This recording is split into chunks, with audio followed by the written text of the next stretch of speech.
So, are they secretly preparing us for the great space event? Lots more than what we've seen on UFO sci fi movies. What is about to happen? Is it something like Independence Day? The Pentagon is not ready to face it, perhaps, and warning many US experts and politicians. They're telling us that this could be the outcome, as if we do not have enough problems here on Earth, such as diseases, what we've had lately, famines, and conflicts. It seems that we should also worry about this type of a contact, extraterrestrial UFO from very advanced technologies and beings.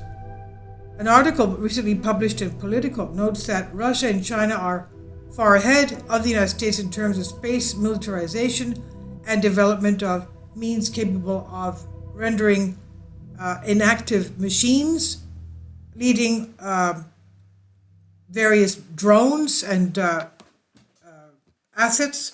The Pentagon, meanwhile, is trying to bridge the gap after years of underinvestment by contributing billions of dollars to strengthen its defense against anti-satellite weapons, training troops, improving its means to respond to a new form of whatever could happen. Until now, it was only present in Hollywood movies. Kindly support my Patreon account since YouTube has again demonetized my YouTube channel. The daily posts are 5 videos daily, and they are totally different from what I have on my YouTube channel. Thank you so much for your support and that you find all my content so interesting. You'll find the Patreon account details in the description box below.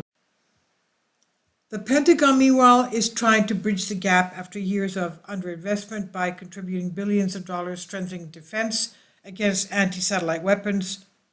Now we're approaching a point where Star Wars will not be just a movie. This is what Steve Isakowitz, CEO of Aerospace Corps, a government-funded think tank that serves as the Army's top space advisor, said.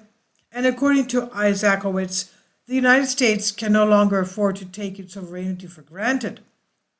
He said, "This superiority in space has allowed us to have the greatest ability to wage what we believe we could do in the world, whether our soldiers are on the battlefield or drones are flying overhead or assets traveling around the world, or we are collecting intelligence.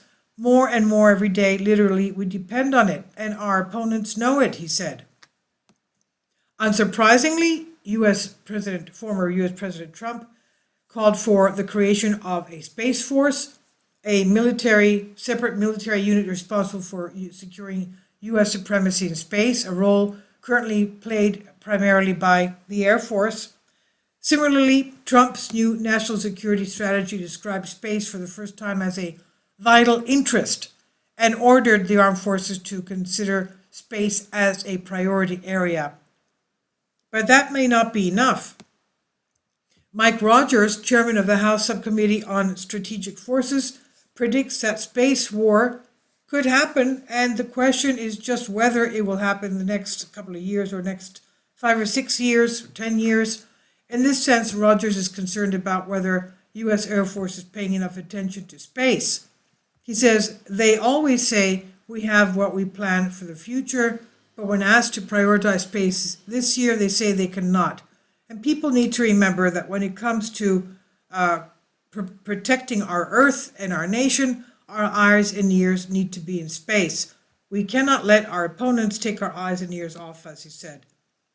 Now, other experts urge the administration to think more closely about the space policy.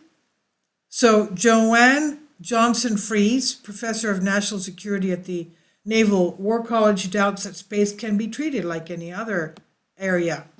He says you can't control space all the time. Space physics is just different. On the other hand, Cassandra Steer, executive director of the University of Pennsylvania Center for Ethics and Judicial Law, warns that something taking place in space will be catastrophic for all players, including neutral states. But the truth is that the question also arises as to whether all this preparation and fever for a space event or space control is not simply ashes in the eye, and that something really will happen. Now, does what they expect to happen in the coming years have to do with visits from extraterrestrial entities and from UFOs, from entities from other planets? I don't know. Anyway, leave your comments below, and as we said, we will be expecting, tomorrow is June 1st, we will be expecting the first few days of June, UFO extraterrestrial disclosure from the Pentagon. Thank you for your support. Please leave your comments.